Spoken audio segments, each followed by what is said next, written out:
Hi friends, ఈరోజు మనం రమణ మహర్షి మానవ జీవితానికి సంబంధించి తెలిపిన కొన్ని సత్యాలను గురించి తెలుసుకుందాం. బహుశా అవి తెలుసుకోవడం వల్ల మనకి మన జీవితం పట్ల జ్ఞానోదయం కలుగుతుంది. అసలు ఈ ప్రపంచంలో మానవుడు తన ఉనికిని చాటుకోవడం కోసం చాలా ప్రయత్నాలు చేస్తూ ఉంటాడు. జీవితం యొక్క అంతిమ ప్రయోజనం, మరణం తర్వాత జీవితం ఏంటి అంటే ఇవన్నీ ఆలోచనలు, ఇవన్నీ ప్రశ్నలు సాధారణంగా ప్రతి మనిషికి కలుగుతుంటాయి. ఎందుకంటే ఎవరి దగ్గరైనా వీటి గురించి మాట్లాడితే నవ్వుతారేమో అనుకుంటారు. బహుశా మనలాగే ఆలోచించే వాళ్ళు దొరికితే తప్ప మన ఈ ప్రశ్నలకు మరియు ఆలోచనలకు సమాధానాలు దొరకవు. ఏ మనిషికైనా తన ఆఖరి గడియల్లో మాత్రం తప్పక ఇలాంటి విషయాల గురించి మదనం మొదలవుతుంది. అదేంటి అంటే, నా జీవితం అప్పుడే అంతమైపోతుందా? అసలు నేను నా జీవితంలో ఎంత సమయాన్ని వృధా చేశాను? అంతా చూసుకుంటే నేను నేర్చుకున్నది ఏం లేదు అని తప్పక ఆలోచిస్తాడు. ఈ భూమి మీద ఎన్నో రకాల జనాలుంటారు. అందరూ ఒకేలా అయితే ఉండరు కదా. ఒకరికి గొప్పవాళ్ళు అవ్వాలన్న కోరిక ఉంటే మరొకరు ధనవంతులు అవ్వాలనుకుంటారు. ఒకరికి తన జీవితాన్ని ఇతరులతో కలిసి సంతోషంగా గడపాలనుంటే మరొకరికి ఒక్కళ్లే ఉంటూ హాయిగా ఒంటరిగా ఉండాలనుకుంటారు. అచ్చం అలాగే కొంతమంది మాత్రం అనంతాన్ని చూసి ఏంటిది, మన చుట్టూ ఏం జరుగుతుంది, చూస్తూ ఉంటే రోజులు గడిచిపోతున్నాయి, ఏంటి నేనేం సాధించలేదు, మనుషుల్లాగే ఇలాగే ఉంటానా?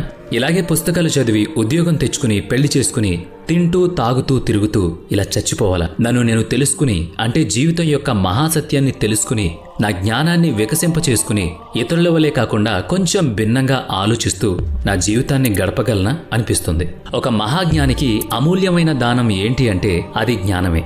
అలాంటి సరైన జ్ఞానాన్ని నేను పొందగలనా? అసలు జ్ఞానం అంటే ఏంటి అంటే అదేదో మనం పుస్తకాల్లో చదువుకుని తెలుసుకునే విషయం అయితే కాదు. దేన్నైతే మనం స్వయంగా అనుభవించి ఆస్వాదిస్తామో దాన్నే జ్ఞానం అంటారు. ఈ జ్ఞానమే ఒక మానవుడిని అందరికంటే భిన్నంగా నిలబెడుతుంది.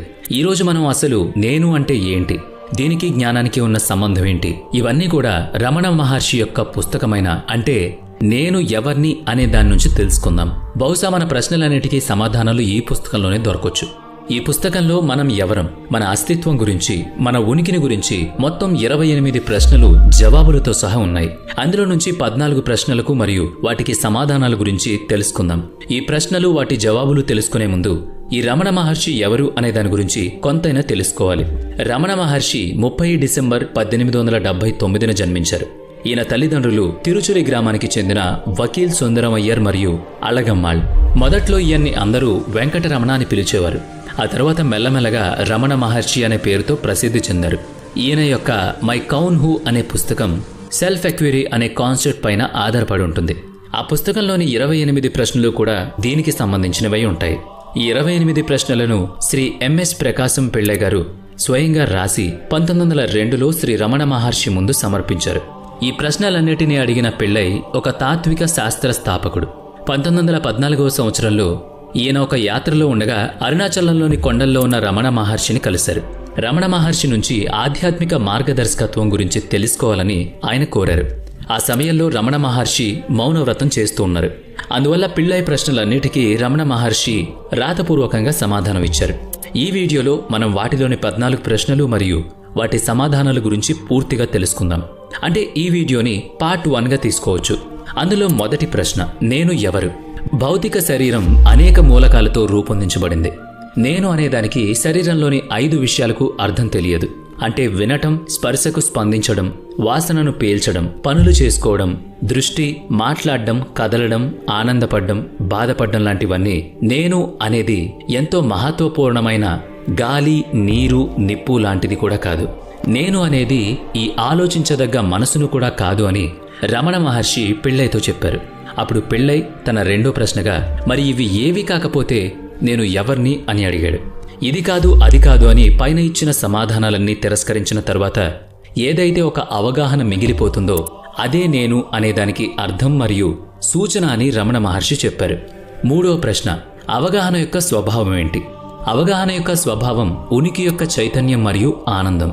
ఈ అవగాహన అనేది ఒక వ్యక్తి యొక్క స్వచ్ఛమైన రూపం అని, అంటే అవగాహన అనేది చైతన్యం మాత్రమే కాదు, వాస్తవమైనది మరియు అదే ఆనందదాయకం కూడా అని అర్థం. అదే సమస్త అస్తిత్వానికి మూలం మరియు అదే పరమ సంతోషం అని కూడా రమణ మహర్షి ఈ ప్రశ్నకు సమాధానం తెలిపారు. నాలుగో ప్రశ్న, మనం ఎప్పుడు ఆత్మ సాక్షాత్కారం పొందుతాం? ప్రపంచం యొక్క భ్రాంతిని తొలగించినప్పుడే ఆత్మ సాక్షాత్కారం కలుగుతుందని రమణ మహర్షి బోధించారు. ఈ భ్రమ మన ఆలోచనలు, భావాలు మరియు అనుభూతుల ద్వారా మన గుర్తింపుకు కారణమవుతుంది. మనం ఈ రూపాలను వాస్తవికంగా భావించి మన నిజమైన స్వభావాన్ని మరచిపోతాం. మనల్ని మనం గుర్తు చేసుకోవడానికి నేనెవరు అని మనల్ని మనమే ప్రశ్నించుకోవడం ద్వారా మన నిజస్వరూపాన్ని పరీక్షించుకోవాలి. ఇదేం మనం ఇప్పుడు కొత్తగా సృష్టించుకున్నదైతే కాదు, మనలోనే ఉంటుంది. కానీ మన అజ్ఞానం వల్ల దాన్ని కనుగొనలేం. మనం ఇప్పుడు చెప్పుకున్న విధంగా చేయడం వల్ల మనలోని విచారాలు అన్నీ దూరమైపోయి మన ఆత్మ యొక్క సాక్షాత్కారం మనకు లభిస్తుంది. 5వ ప్రశ్న, ఈ లోకంలో ఉంటూ దాన్ని నిజమని భావించి మనం ఆత్మను గ్రహించలేమా? ఆత్మను సాధించడంలో ప్రపంచం వల్ల కలిగే ఆటంకం ఏం లేదు. అసలు ఆటంకం ఏంటి అంటే మన అహంకారం. అంటే మనం చేసే ఆలోచనే ఆటంకం. ఈ బాధలు, విచారాలు అన్నీ నా వల్లే అని అనుకోవడం మరియు నేను మాత్రమే చేయగలను అన్న అహంకారంతో నీ గుర్తింపు ముడిపడి ఉంటే మన చుట్టూ ఉన్న ప్రపంచాన్ని మనకు తగినట్టుగా మార్చుకోవడానికి ప్రయత్నిస్తాం. ఇలా మార్చుకుంటూ పోతే చివరకు మనకి దుఃఖమే మిగులుతుంది. కాబట్టి నిన్ను నువ్వు సరిగ్గా అనుభవం చెంది నిన్ను నువ్వు తెలుసుకోవాలి అనుకుంటే నీ అహంకారాన్ని త్యాగం చేయాల్సి ఉంటుంది. తద్వారా మనం ఈ లోకంలోనే ఉంటూ ఈ విచారాల నుంచి విముక్తి పొందొచ్చు. 6వ ప్రశ్న, ఆత్మ సాక్షాత్కారానికి సాధన ఏంటి? స్వీయ విచారణ అనేది ఆత్మ సాక్షాత్కారానికి సాధనం. స్వీయ విచారణలో నేనెవరు అనే ప్రశ్నను పదే పదే అడగాల్సి ఉంటుంది. అలా అడిగినప్పుడు మనం దాని సమాధానంపై శ్రద్ధ వహిస్తే మనం మన నిజస్వరూపాన్ని పరిశోధించడం కొనసాగిస్తున్నప్పుడు చివరకు మనకు ఆలోచనలు, భావాలు లేదా అనుభూతులు అటువంటివి ఏవీ లేవని, అలాగే మనం స్వీయ అవగాహన కలిగి ఉన్నామని తెలుసుకుంటాం. 7వ ప్రశ్న, ఆత్మ మరియు మనస్సు వీటిలో ఉన్న ఆంతర్యం ఏంటి? రమణ మహర్షి ప్రకారం లోపల ఉన్న నిజమైన నీవు అంటే నువ్వే. ఇదే భావన ఎల్లప్పుడూ ఉంటే అవగాహన యొక్క ప్రకాశవంతమైన కాంతి వంటిది. మరోవైపు మనస్సు ఒక సాధనం లేదా యంత్రం లాంటిది. ఇది మీకు ఆలోచించడానికి, గుర్తుంచుకోవడానికి మరియు విషయాలను అనుభవం చెందడానికి సహాయపడుతుంది.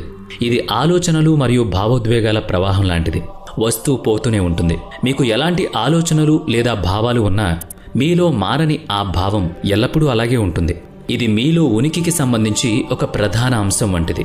8వ ప్రశ్న, ఆత్మ ఒక మార్పు లేని వాస్తవికత అయితే నేను అంత మార్పును ఎందుకు అనుభవం చెందుతున్నాను?